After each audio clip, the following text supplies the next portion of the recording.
So आजको यो video हेरेर चाहिँ तपाईँहरूले पनि पुरानो डिसी मोटर कहिले फाल्नुहुन्न, किनभने चाहिँ आज यसबाट चाहिँ म बनाउनु गएको छु मिनी ड्रिल चक। जुन ड्रिल चकलाई चाहिँ मार्केटमा किन्नु पऱ्यो भने चाहिँ 500 देखि 600 सम्म चाहिँ मजाले लिन्छ।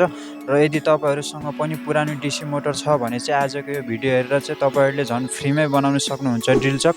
र भिडियोलाई चाहिँ सुरुदेखि इन्डसम्म हेर्नु होला र च्यानललाई नि सब्सक्राइब गर्नु होला। So let's start the video.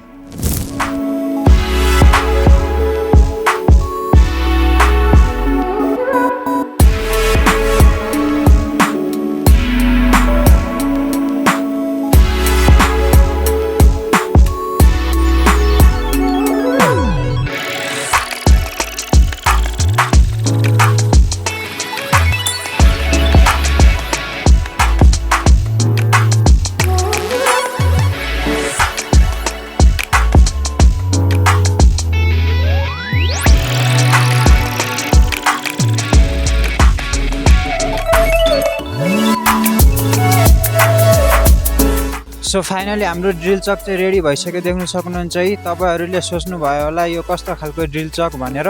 यसमा लाग्ने ड्रिल बिटहरू चाहिँ हामीले घरमै बनाउनु पर्ने हुन्छ, देख्न सक्नुहुन्छ है। मैले चाहिँ यहाँनिर चाहिँ पहिला नै बनाइराखेको छु सानोदेखि ठुलोसम्म।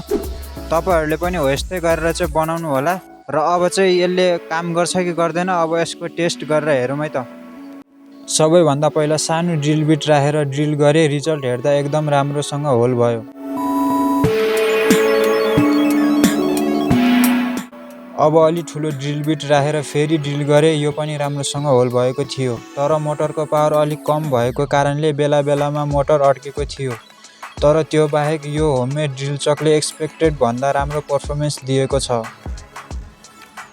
सो आजको भिडियो यही नै थियो। भिडियो कस्तो लाग्यो कमेन्टमा भन्नु होला। र यस्तै डाइभ प्रोजेक्टहरूको लागि चाहिँ हाम्रो एक्सपी भेन्चर च्यानललाई सब्सक्राइब गर्नु होला। र हामी मिल्नेछौँ नेक्स्ट भिडियोमा नयाँ टपिकको साथ। तबसम्मको लागि बाई बाई, जय नेपाल।